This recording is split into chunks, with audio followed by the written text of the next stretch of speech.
Então, agora eu vou passar a palavra ao... Quem é que quer começar? Um bate ou Pedro? Um bate. Um bate, Pedro, talvez tenha sido uma primeira experiência, não só de registro discursivo poético, com esta vocação mais cosmopolita, que nós vemos abertamente, por exemplo, no testemunho do David Ben, e simultaneamente completamente entroncada na explosão, no fundo, traumática do momento em que nasce, não é? Isso tudo incorporado. Vamos encontrar no Mbate Pedro um caminho anterior que já começa essa maturação. E, simultaneamente, a preocupação, que eu acho tão bonita, porque eu própria nunca o fiz, mas sempre desejei, desde o meu primeiro livro, que é a preocupação simultaneamente compositiva da edição, de mostrar os outros, um compromisso com a edição de livros de poesia, no caso do Mbate, em especial, que começou por criar uma editora com este nome Índico, não é? Era Índico, foi a primeira editora que publicou quantos livros? Uns 3 ou 4, não foi? Pelo menos 8, pois, desculpa. Ainda existe. Pois. Existem os exemplares ou a editora? Os exemplares. A editora ainda existe. Uhum. Então, o próprio nome já de si é uma provocação, vem na sequência, enfim, da publicação dos primeiros livros, A Monção, com o Patraquim. Portanto, essa dimensão índica do país, ou seja, em termos culturais, uma vertente que alia o espaço telúrico ao espaço de outras culturas que o Índico traz consigo. E os livros do Mbate Pedro são livros inaugurais. No princípio do século XXI trazem uma novidade discursiva e trazem essa preocupação singular de publicar os outros, não é? Com um empenho pessoal, não coletivo, não é uma editora ligada ao Estado, no sentido de AEM ou outra instituição estatal, mas são projetos singulares que vêm depois a ser acrescidos de um outro, que é Cavalo do Mar, em que praticamente o poeta se empenha em termos económicos para dar corpo a um projeto. Não sei exatamente o que é que depois o Pedro Pereira Lopes irá dizer, mas há um caminho que estes dois poetas acabam por configurar em termos de criação de espaço para outras vozes e reavaliação do passado através da reedição. Vou passar a palavra, peço desculpa, falo demais. Obrigado. Eu posso falar aí no púlpito? Ok. Eu tenho um problema. Eu, como não tenho a altura do meu amigo Maurício nem do David Ben, falar sentado dá uma estranha sensação de estar a descer para um lugar desconhecido. Então vou ficar aqui. Está a funcionar aqui? Ou... Alô? Ok. Bom dia.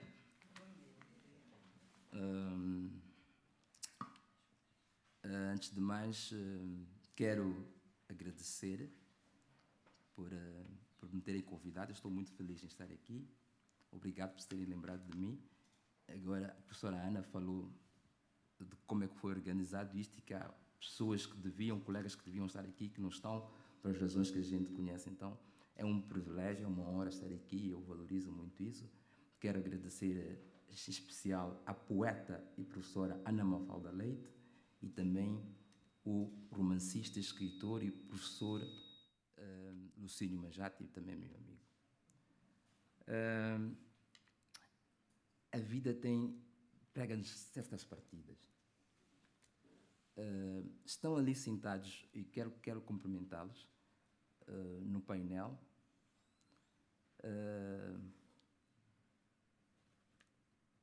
Com exceção do que eu não conheci agora e não sabia que estaria na nossa mesa, mas estão ali sentadas 4 pessoas, 5 seria com o Patriquinho, que eu tive a felicidade e a honra de editá-los. E não estou a dizer isto com querer gabar-me disso, antes pelo contrário. Quero apenas dizer que são pessoas que confiaram-me os seus manuscritos como se tivessem a entregar a mim os seus próprios filhos, não para fazer os ritos iniciais, mas finalizar os ritos. E devo dizer-vos que esta relação, como vocês sabem, entre autor e editor, às vezes não termina muito bem. É como um bom casamento, há sempre arrancar-rabos, mas as coisas... E com eles, sem exceções, as coisas terminaram bem, graças a Deus. De vez em quando havia uma ou outra coisa, terminaram bem e eu quero agradecer. Mas terminaram bem porque eles também são excelentes seres humanos e bons escritores.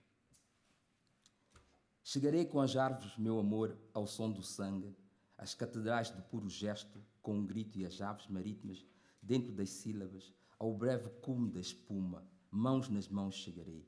Luís Carlos Patriquinho, meu mestre, que penso cá de chegar, mas como disse o David Bent, está aqui. O nosso amanhecer e a nossa perseverança é como a da erva daninha, que lentamente desponta na pedra nua. Armando Artur.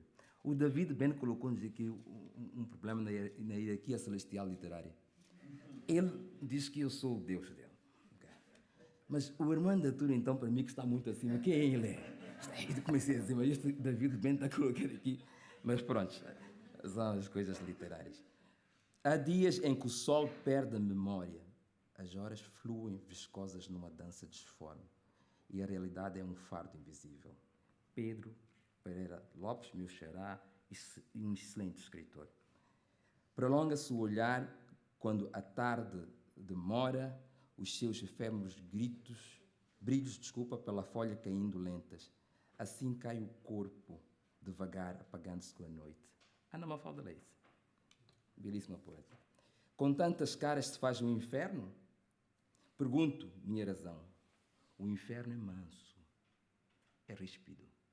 Gente viva, gente morta, carne fresca, carne podre, charuto, cubano. Reverece cigarette, mulher coberta, mulher nua, maeu, nipa, Ford Ranger, caroça de boi, papel limpo, nádica, quase nada. Com quantas coroas se faz o inferno? Dispensa apresentações, falou há bocado David Ben. É uma voz a prestar atenção.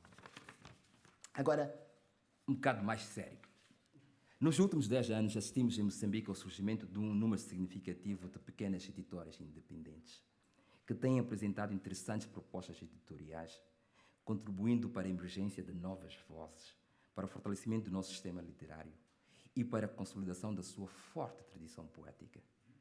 Decorrente da expansão do nosso universo editorial, observamos, por um lado, ao aumento na publicação de livros de literatura, nos seus variados géneros, e, por outro, assiste a uma desconcentração da publicação e edição de livros para outras regiões, como as cidades de Beira, Nampula e Quelimane.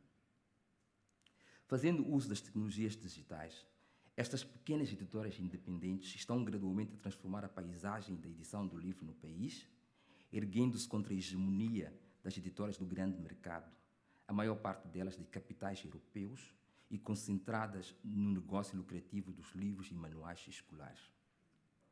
Os novos atores na cena editorial moçambicana têm o potencial de assegurar que as nossas histórias sejam contadas a partir de uma perspectiva local, onde os próprios moçambicanos têm um maior controle sobre o processo de produção e disseminação de conhecimento, contribuindo assim para a desconstrução de algumas narrativas preconceituosas sobre as literaturas africanas, pois, como bem dizia Chinua Achebe, até que os leões produzam as suas próprias narrativas, a história sobre a caça tenderá sempre a glorificar apenas o caçador.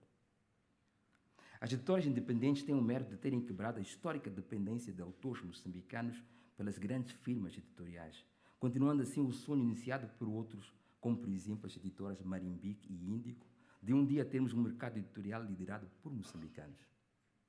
Regra geral, as pequenas editoras são dirigidas por jovens criativos residindo em Moçambique, muitos deles autores e editores ao mesmo tempo, como por exemplo os editores da Galagala Edições e da Ital, seguindo estes a realidade vivenciada em outras geografias africanas. Muitos destes jovens têm a escrita e edição de livros como uma indefectível paixão e usam dos seus próprios recursos para o financiamento dos seus projetos editoriais. No que concerne ao contributo para a divulgação das obras dos seus autores e formação de leitores, uma das estratégias editoriais usadas tem sido a organização de pequenos festivais, workshops e a implementação de prémios literários. Outro aspecto digno de menção é o surgimento de pequenas livrarias criadas pelas editoras independentes, aproximando cada vez mais o leitor das obras editadas. Neste aspecto, destaque vão para as editoras Funza, na Beira, e Etal, em Maputo. Ao contrário das editoras tradicionais, as editoras independentes em Moçambique têm tido um cuidado redobrado no acabamento gráfico e revisão linguística dos livros, conferindo uma maior dignidade ao autor, editor e ao leitor. Ainda que a maior parte das editoras independentes em Moçambique sejam geridas por homens, assiste-se gradualmente ao surgimento de um fenómeno novo no nosso mercado editorial, que é a existência pela primeira vez de editoras lideradas por mulheres. Falo, por exemplo, da Matico e Arte, sob a direção da Paulina Chesiane, 3009, da tradutora Sandra Tamel, e Gigi Kawi, nunca consigo dizer bem este nome, Kawi, liderada pela Virgília Feirão, que está aqui. Por outro lado, vemos com satisfação um número cada vez maior de mulheres a publicarem livros nos variados géneros literários. É importante lembrar que as nossas histórias nunca estarão completas se elas forem contadas de um ponto de vista que exclua escritoras mulheres e editoras lideradas por estas. Não obstante o cenário otimista que hoje vivemos, o nosso mercado editorial enferma ainda de importantes desafios estruturais que impedem uma melhor divulgação da nossa rica literatura dentro e fora do país. Dentre as várias barreiras, elenco duas que, a meu ver, me parecem as mais relevantes: a fraca distribuição dos livros fora de Maputo e dos grandes centros urbanos e a limitada tradução das obras dos autores moçambicanos para outros idiomas. Na verdade, a distribuição dos livros num círculo bastante fechado e a barreira linguística são também desafios de outros países africanos. Esta deficiente distribuição do livro não se observa apenas a nível interno, pois ela encontra também expressão na desconexão existente entre os países africanos de língua portuguesa, por um lado, e entre estes e os países africanos de expressão inglesa ou francófona, por outro. Entretanto, a questão da distribuição de livros está intimamente associada a um outro desafio, que é a necessidade de se formarem leitores. A questão que hoje se coloca é: uma vez removidas as barreiras na cadeia de distribuição do livro, iremos colocá-los em mãos de quem, se os tão almejados leitores quase que inexistem para além dos grandes centros urbanos? Constato com profunda preocupação que as autoridades locais têm-se desobrigado das suas responsabilidades na implementação das ações tendentes à formação de leitores, delegando-as às editoras independentes e outras. No entanto, ao mesmo tempo que as editoras moçambicanas têm a dura missão de distribuírem os seus livros aos poucos leitores que existem dentro do país, elas também têm um complexo desafio de divulgarem suas obras em mercados mais amplos, como no Brasil e em Portugal. Este campo está ainda inexplorado, diferentemente das editoras nigerianas e de outras editoras africanas, que ousadamente e de uma forma sustentável vão gerindo delegações das suas editoras no velho continente. O exemplo paradigmático é da editora Cassava Republic Press, gerida pela nigeriana Bibi Bakari Yusuf, que mantém há anos uma sucursal em Londres. Seguem-se outros exemplos encorajadores de pequenas editoras do Zimbábue, Quênia e Uganda, que vão gradualmente aumentando a sua presença física no sistema literário europeu. Agora questiono: o que faz com que os países europeus de expressão inglesa tenham uma maior abertura para acomodar este tipo de iniciativas de editores africanos, quando comparado com Portugal, onde este fenómeno não se observa? Estará este fato meramente associado à força da literatura em língua inglesa, ou poderá também ter a ver com um certo conservadorismo e preconceito que o sistema literário português ainda tem em relação às editoras e autores africanos? A importância de uma maior circulação de livros de escritores moçambicanos editados por editoras moçambicanas no espaço europeu muito provavelmente mitigará a desconfortável situação em que a qualidade gráfica do livro de um autor moçambicano, editado por uma editora portuguesa e colocado a circular em Moçambique, é marcadamente inferior à qualidade gráfica do mesmo título editado pela mesma editora, mas colocado nas livrarias europeias. Por outro lado, a fraca tradução dos escritores africanos e a deficiente circulação dos livros entre os países africanos faz com que, para se adquirir a obra de um escritor nigeriano, zimbabiano ou outro escritor africano, tenhamos que o fazer através de editoras de livrarias europeias, uma vez que nas livrarias em Moçambique são insignificantes as obras de escritores africanos traduzidas para português. Esta realidade complexa contribui, ao meu ver, para que as editoras africanas tenham uma fraca interação entre elas, devido, sobretudo, à sua excessiva visão eurocentrista sobre a produção e edição do livro. Gostaria agora de partilhar a minha modesta opinião sobre o futuro da edição e publicação de livros em Moçambique e algumas propostas concretas para a agenda da descolonização da indústria do livro. Primeiro, já estou a passar o tempo? Ok. Mas já vou terminar. Primeiro, julgo que o futuro da edição do livro em Moçambique está dependente de uma maior visão panafricanista do mercado editorial e está também intimamente associado à capacidade que as pequenas editoras terão de interagir mais entre si e com as suas congêneres africanas, investindo nas trocas intra-regionais e intracontinentais de obras traduzidas e expondo os seus autores aos milhares de leitores dos países africanos de língua portuguesa e de expressão inglesa, criando assim geografias literárias alternativas. Pois precisamos vencer as barreiras linguísticas e conversamos mais entre nós africanos sem a intermediação do Ocidente. Para isso, é importante termos um maior foco na tradução dos livros de autores moçambicanos para a língua inglesa, pois Moçambique e Angola são autênticas ilhas rodeadas por países cuja língua oficial é o inglês. Neste aspecto, vale a pena realçar as iniciativas implementadas pela editora 3009.